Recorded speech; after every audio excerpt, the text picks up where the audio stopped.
everybody, and welcome back to my channel. Today we are going to be crocheting the Parisian Tunisian top.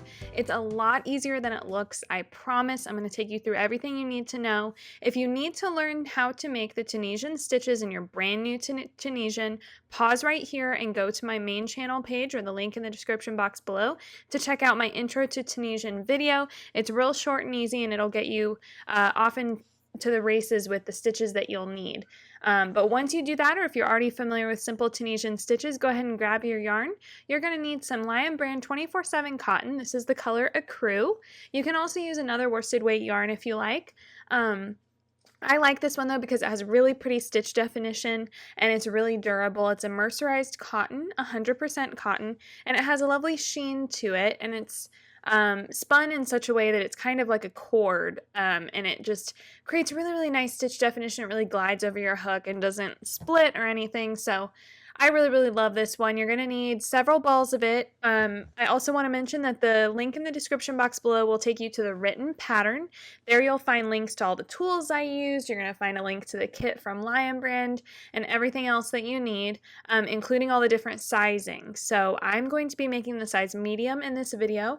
It's worth noting that this pattern is going to be fairly snug. It's going to fit very fitted throughout the bodice. So if you want it to be not as fitted, or you're worried about being in between sizes, definitely size up so that you make sure that you spend all of this time on a beautiful top that will fit in the end.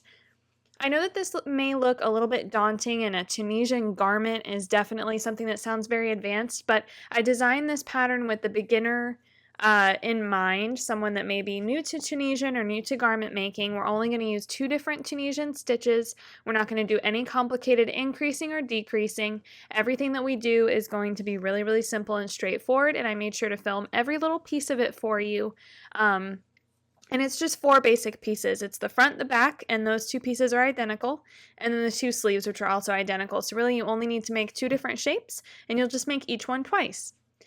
So if you check out the Intro to Tunisian video that's also on my main channel page, you will learn all the stitches kind of as you see in a glimpse here. And once you're comfortable with Tunisian simple stitch and knit stitch, go ahead and work up the beginning foundation row, your chain, and your first row of however many stitches you need for your size. So I've done that here for the size medium, which requires a chain of 72, and then just regular Tunisian simple stitch in each stitch across, or the basic Tunisian foundation row that you saw in that other video.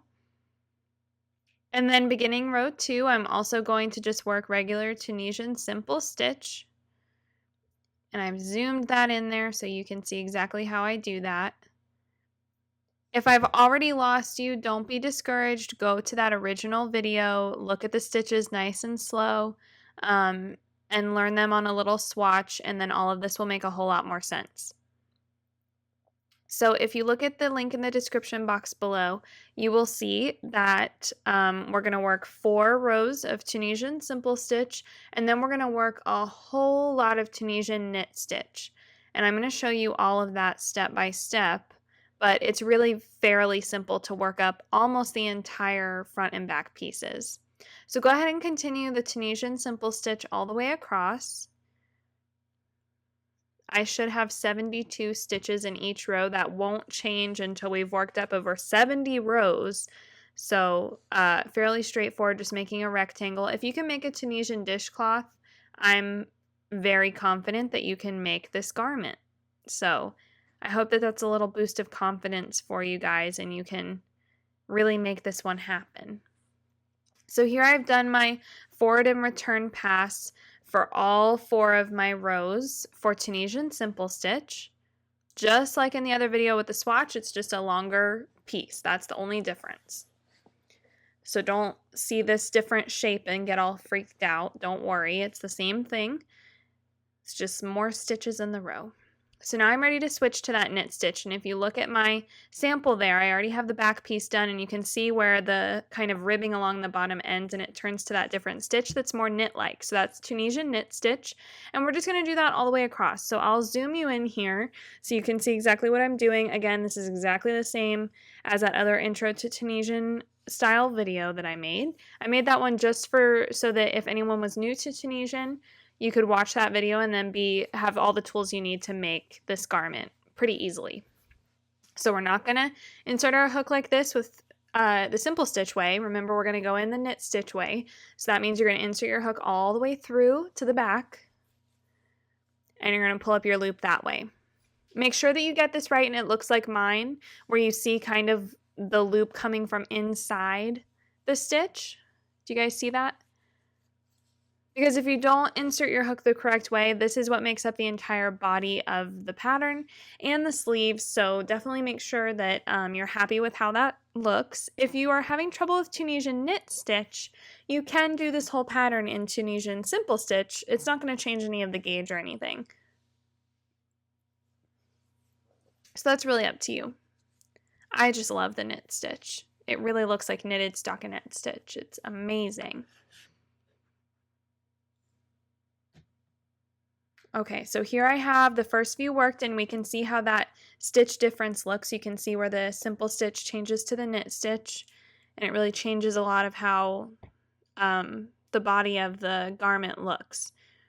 So we're just going to continue on with knit stitches. You're going to go all the way across, your regular return pass, everything you saw in the other video. I'm sorry I'm referencing that so much. I just want to make sure that you guys are sure that you are confident in these two styles of stitches and that you have all of the tools in your toolbox to make this garment successfully. I know that I was afraid of Tunisian for a really, really long time. I thought that there was no way I could do it, that it was super complicated, but it's really not. It's really basically single crochet. You're just doing the first half of single crochet a bunch of times, and then you're doing the second half of single crochet a bunch of times. So now I have all my loops pulled up for my knit stitch. I'm ready to do my return pass. As always, we're just gonna yarn over and pull through one here on the edge to keep our edge nice and straight. In addition to keeping this edge straight, it's also going to allow us to have a much easier point to work from in terms of sewing our pieces together later on. So make sure that you stay consistent with that, with just yarning over and pulling through one right there on the edge of your return pass, and then yarn over, pull through two all the way back across.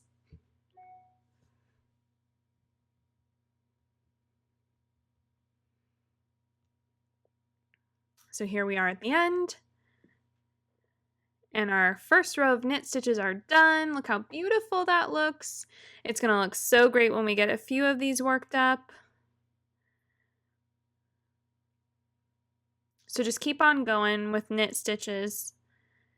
Once you do a couple of rows, you really get the hang of how this looks, and you can just turn on Netflix, grab a movie or a podcast, and just stitch away. It becomes really, really mindless after just a little while.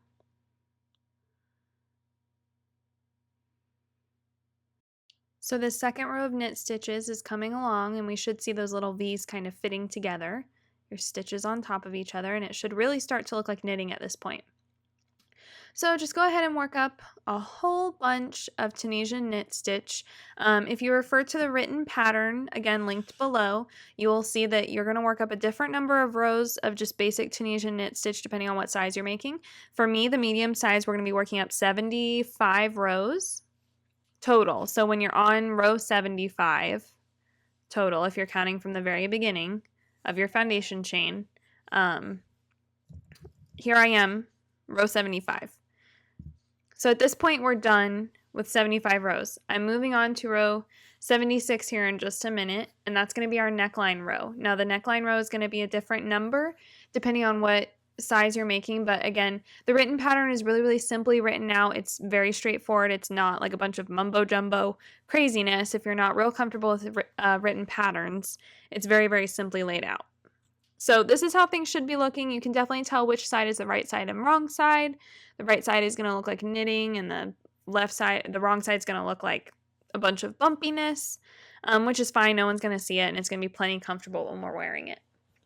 So for the neckline row, this is going to be one of the more complicated rows, but just stick with me here. It's still not complicated. It's just a step away from what we've been doing up until this point. If we look at the back side that I've already completed, we basically need to create a curvature here in the center. The way that we're going to do that is we're going to work each shoulder individually. So anytime I talk about a shoulder, I'm talking about either of these extensions on either side. So for our neckline row, which is going to set up everything we need for the neckline, we're going to work a third of the way across. Then we're going to slip stitch the middle third to finish it off, and then we're going to work across the last third. So we're going to pick up loops just as we do with regular Tunisian knit stitch, and then we're going to work just that last section before we come back to the first section that we worked and work across here. This is going to make a lot more sense in just a couple of minutes, but I just wanted to kind of point out to you what we're doing moving forward so you can visualize it and not be super confused. Okay, ready? Are you confused yet? Hopefully not.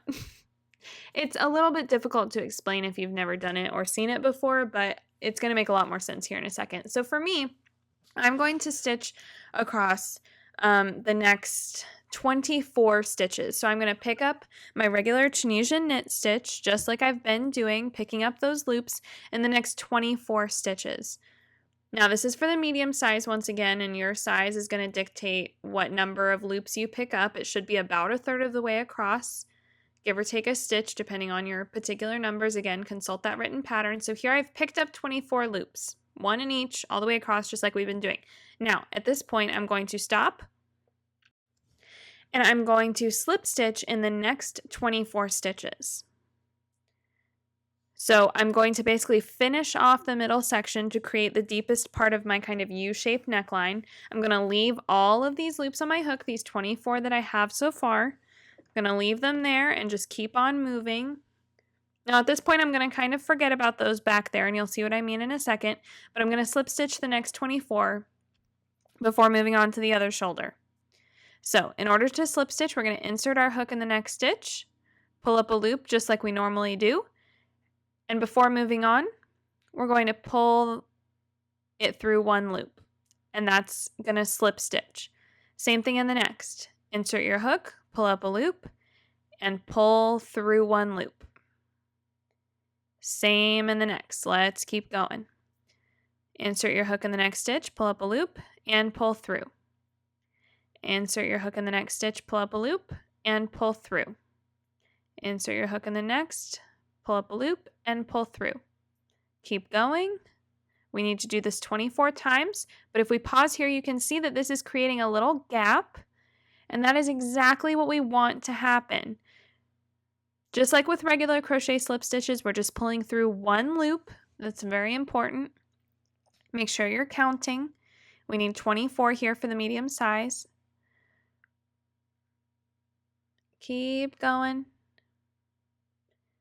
And this should be starting to take shape. You should be able to kind of see what's going on here. So we have 24 loops on our hook. We have 24 stitches finished off, and now we have 24 stitches left.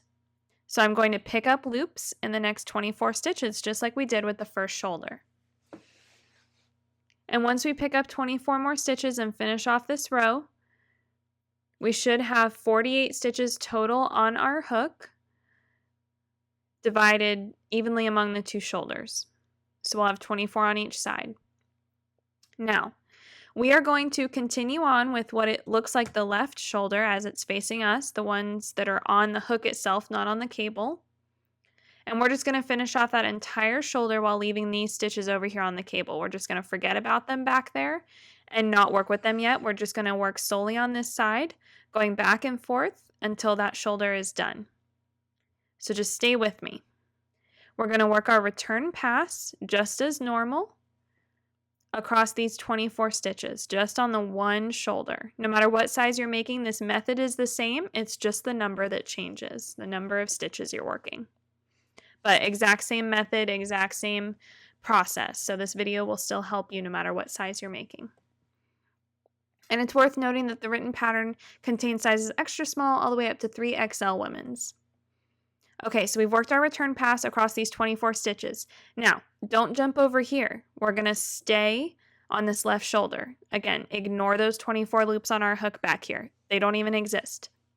I'm zooming you in because now we're going to shape the neckline. It's really easy. Don't get freaked out. We need to continue this kind of scoop shape, and we're just going to slip stitch, just like we did before. Insert your hook, pull up a loop, and pull through.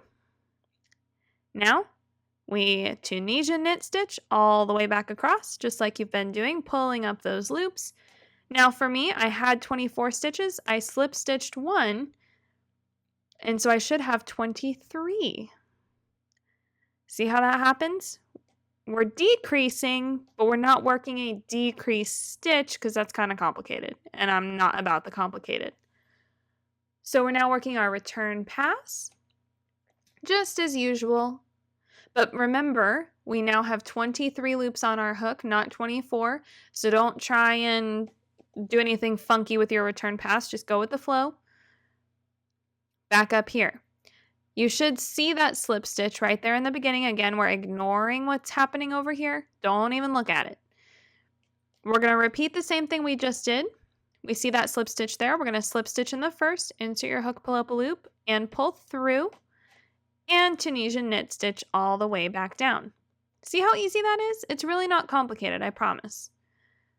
You did all of those slip stitches before in our neckline row, so you know how to do slip stitches, and we're just going to do one in the first and then carry on how we always do. You're going to, no matter what size you're making, you're going to work your kind of slip stitch decrease situation on that shoulder 4 times. So you're going to make 4 rows that begin with the slip stitch, and then you're just going to work 3 more rows of regular Tunisian knit stitch.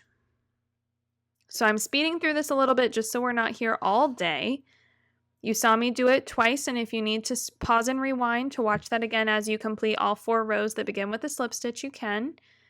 And then once you do 4 that begin with a slip stitch, you want to work another 3 that are just normal Tunisian knit stitch in each stitch across. So you can see here that I have 4 rows that kind of lean to the side with those slip stitches, and then it kind of scoots straight up, and those are my 3 rows of regular knit stitch. So now at this point we need to finish off. We need to bind off, and instead of just snipping our yarn here and leaving this last row that looks kind of gappy, we're just going to slip stitch in each stitch all the way across. So just as we've been slip stitching, you should be fairly comfortable with slip stitch at this point, but I'm going to go ahead and show you how I do this just to be absolutely sure. Make sure your tension's not too tight so things don't curl up on you too much. And you can see here how that looks, and it's just going to finish everything off with a nice edge, and it's going to make the shoulders easier to sew together later, but we'll get to that in a minute.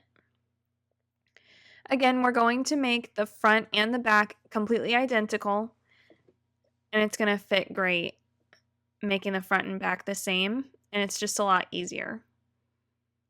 So go ahead and slip stitch in each stitch across.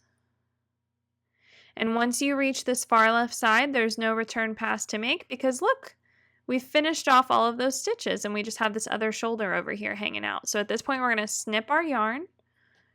Go ahead and finish that off. We can leave that end or we can leave it for a minute. I'm going to weave mine in a little bit and we can see the shape of this shoulder. Now we need to come back here to these first 24 loops on our hook and work this other shoulder. It's a very similar system, but there is one slight change that I want to make sure to go over with you guys.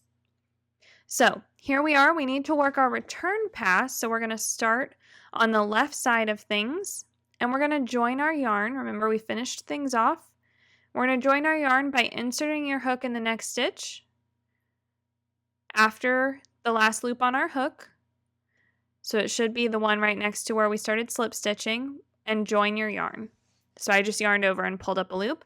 I'm also going to insert my hook into the very first slip stitch I made, pull up a loop, and then just pull through to slip stitch. And now finish your return pass by yarning over and pulling through 2 all the way across.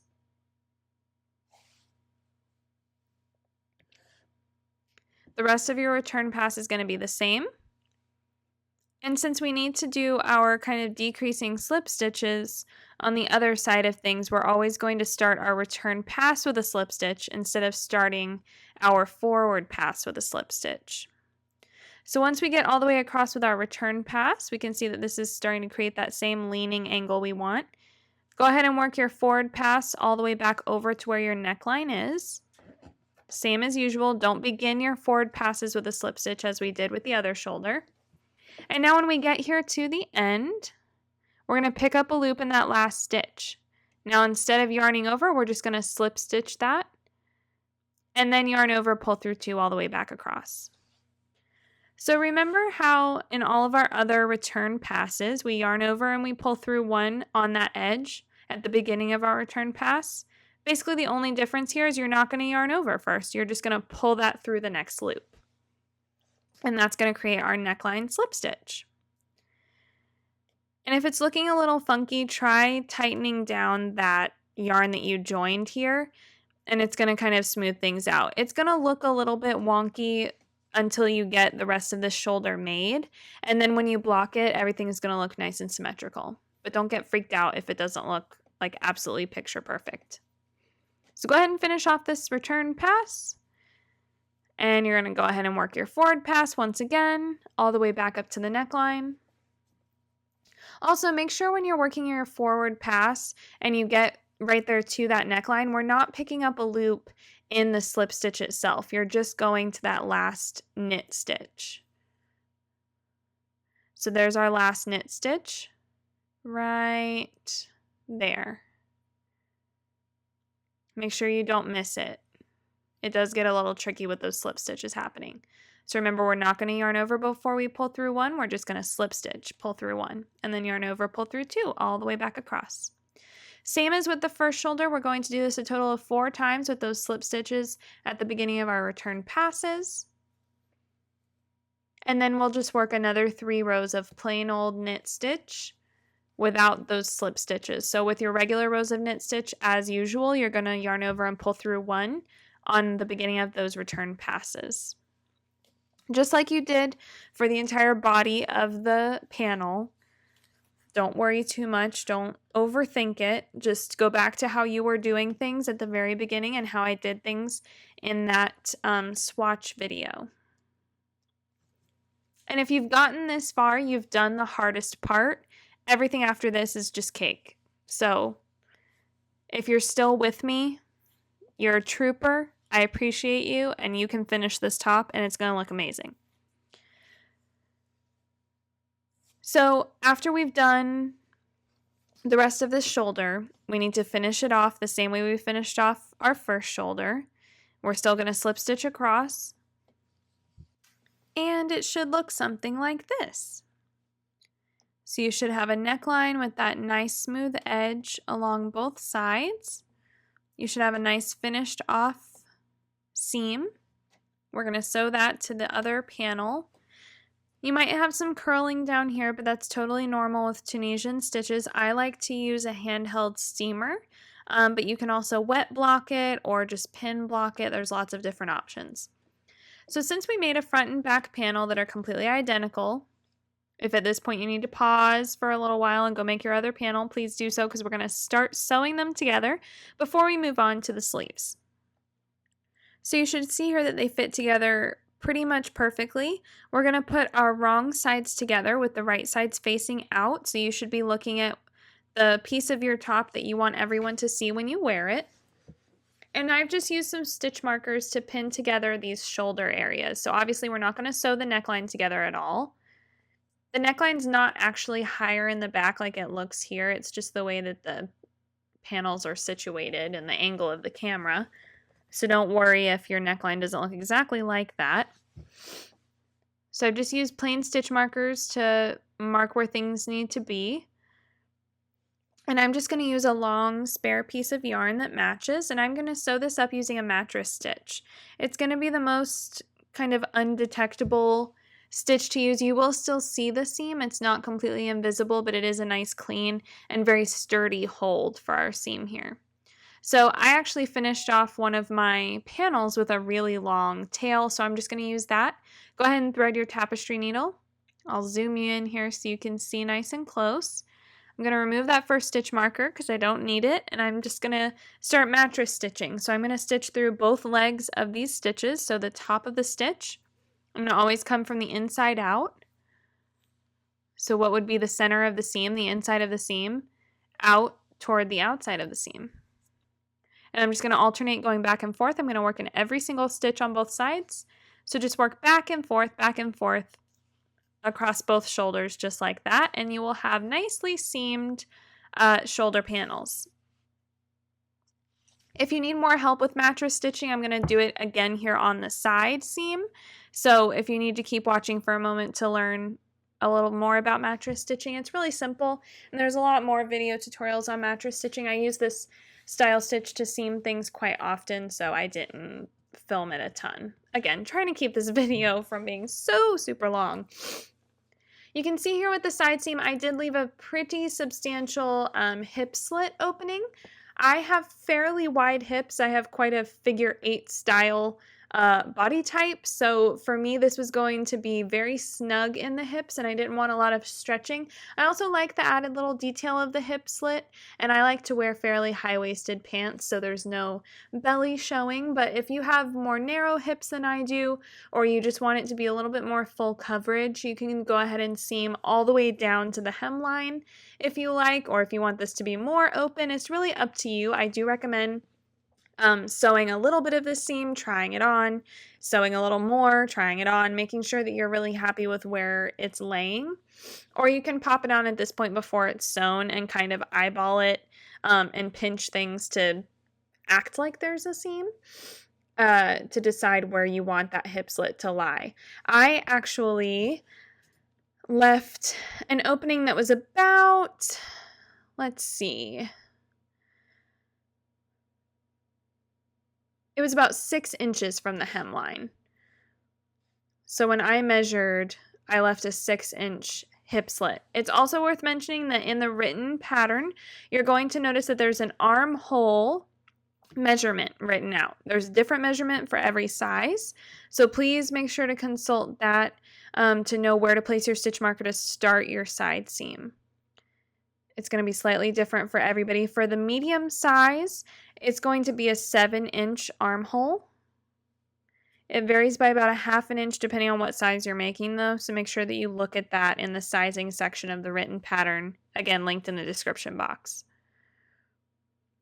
So once you have this measured out, where you have a 7-inch, if you're making the medium size, armhole that you're leaving from the top of that shoulder seam, and then you place another stitch marker wherever you want the seam to end and you want the hip slit to begin if you want one.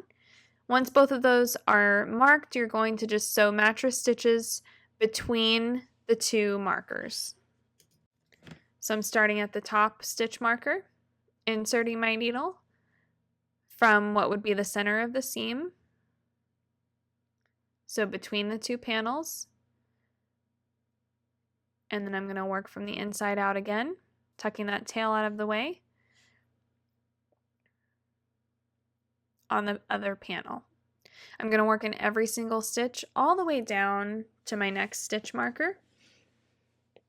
And you can see here that I'm working through both legs of the stitch, so both of those bars that you see, both pieces of yarn on the edge of these rows. The nice thing about Tunisian knit stitches is it's very easy to see where the edge is and where you need to stitch. So you can see here that there's 2 bars. I'm working underneath both. Make sure you're not working in the same stitch over and over again. These stitches are fairly small and it's easy to get confused, so make sure you're just going slowly and carefully and you're not skipping anything or working more than 1 stitch in the same spot. You also don't want to yank this yarn too tight. You don't want any slack where the seam is going to stretch and open, but you do want to control your tension enough so that there's not a bunch of puckering and kind of gapping happening. So just go ahead, stitch up all the way down to your other stitch marker. Just back and forth. If you're more comfortable with a whip stitch and the mattress stitch really isn't your thing, you could totally use that here as well. Or if you have another really special Tunisian invisible seam technique that I didn't use, feel free to do that too. There's all kinds of different ways to seam up garments. I like to keep it simple, and the mattress stitch always holds up really well to wear for me, so that's usually what I go with. So once you make it all the way back down to your other stitch marker here, I'm just going to back stitch a couple of times, which means I'm just going to sew over that last stitch 2 or 3 times to really reinforce it, since there's going to be a little bit of tension on that particular spot where the hip slit opening is. So to back stitch, I'm just kind of whip stitching around that last spot 3 or 4 times to reinforce it, and then I'm going to weave that end. It's also worth noting that on the Tunisian knit stitch, it's really easy to weave your ends on the back side or the wrong side of your fabric. It's a lot easier than trying to hide it on the front side. So go ahead and weave those ends. Now I have both seams done. You're going to do the same thing on the other side.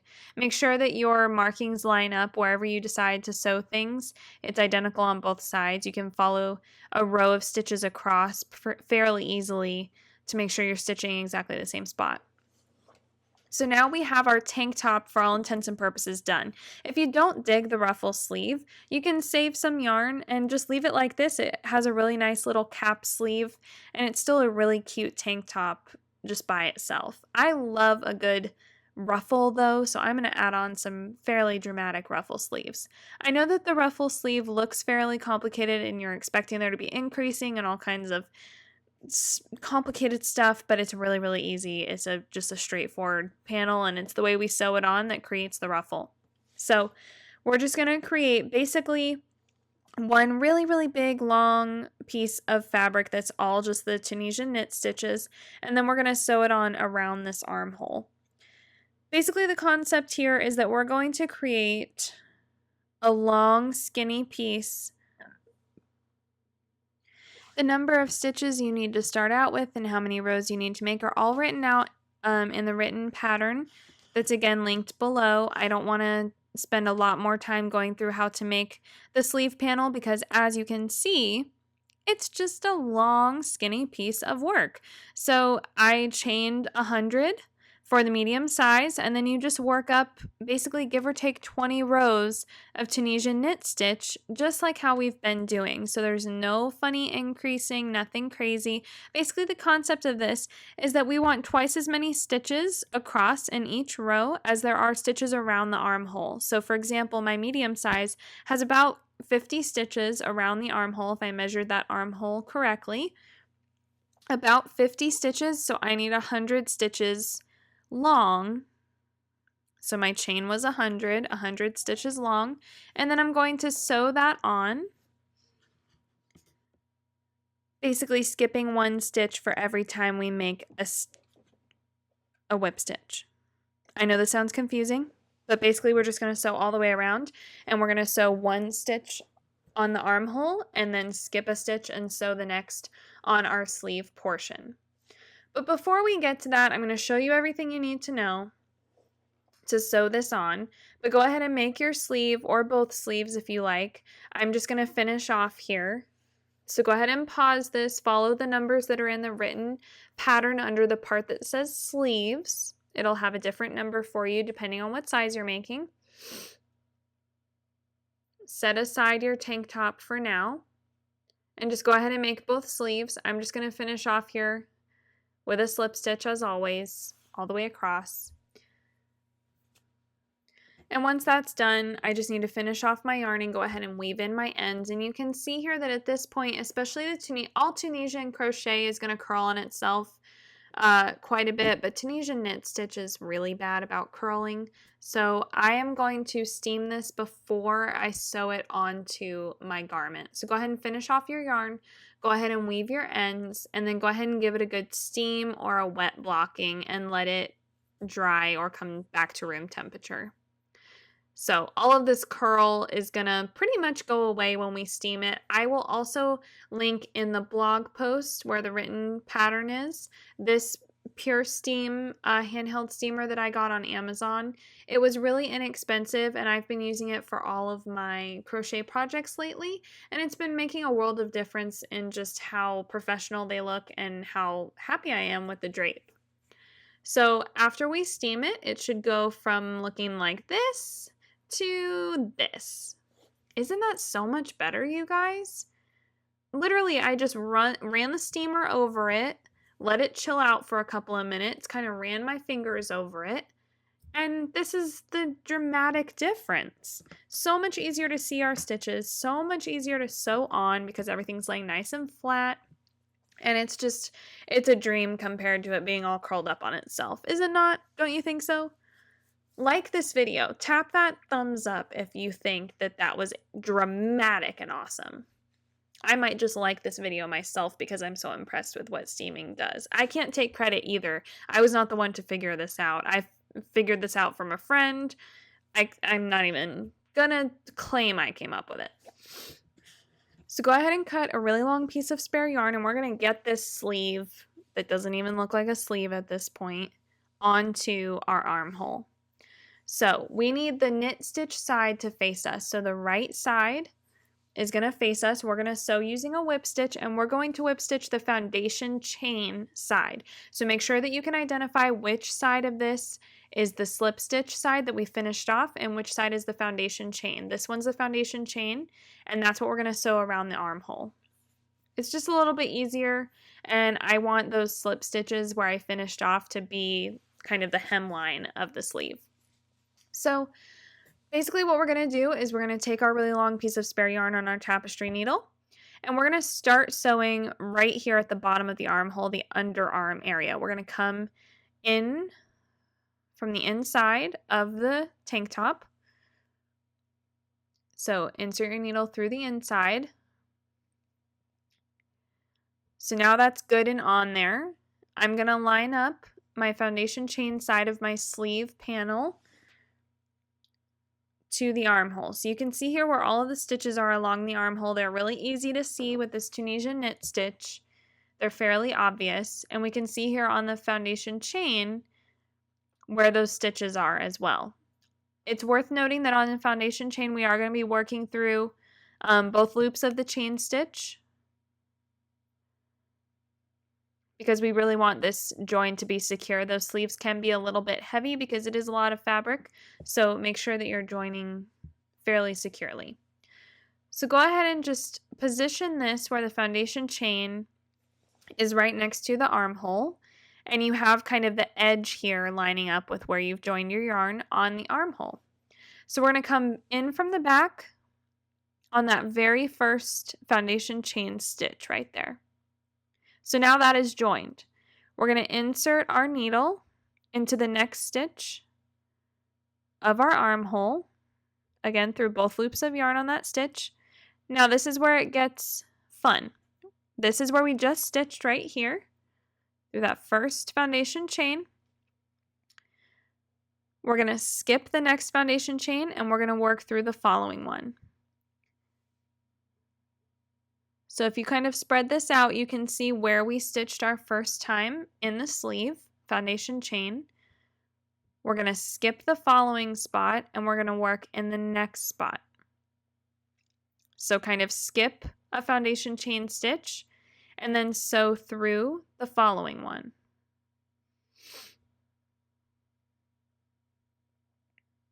Just like that. Now sew down and through the next stitch in our armhole, the very next one, don't skip anything. And we're whip stitching this, so we're going to come down and around, just like that. On the foundation chain, skip one. This is where we stitched just before. We're going to skip one, and we're going to work in the following. So it might look like things aren't lining up. It might look like you're skipping too much, but that's exactly how you should be doing it. Through the next stitch of the armhole, pull that yarn through, skip the following foundation chain stitch. So here's the one we just stitched in, skip one, and come up through the next. What this is going to do by skipping a foundation chain stitch for every whip stitch that you make is going to create that ruffle. So basically we crocheted twice the number of stitches we needed to on the sleeve to fit. So by skipping a foundation chain each time we make a whip stitch, it's going to cause that sleeve to kind of gather right around the seam and create that flouncy, frilly ruffle sleeve. So just continue with this all the way around. It might look like it's starting to bunch, or it might look like it's starting to pucker. That's just the ruffle happening, so don't get freaked out about that. If you find that you're coming around the second side of the sleeve and you don't have enough sleeve left to make it around, or you have a ton too much, Go back to where I zoomed in on this and look at where I'm stitching and make sure you're doing the same thing. It can be slightly tricky if you're new to looking at Tunisian stitches to identify where you're going, but just make sure that you're skipping a foundation chain spot every time you whip stitch. So here I've come all the way around the sleeve. This has lined up perfectly. I'm making my last couple of stitches. It's meeting up just where I started on this underarm area. So I've sewn that all the way around. Now I just have this kind of open area along the underarm of the sleeve. I'm just going to mattress stitch that all the way up. I'm going to repeat this whole process on the second sleeve, and then my top is finished, you guys. I have a finished Parisian Tunisian top, and it is just so flattering, so much fun to make, so much fun to wear. It looks like something that you bought in a really high-end store, except you made it yourself. Isn't that awesome? Such a gratifying feeling. I hope you guys enjoyed this video. Make sure to subscribe to my channel for more fun crochet tutorials. Thanks so much for watching.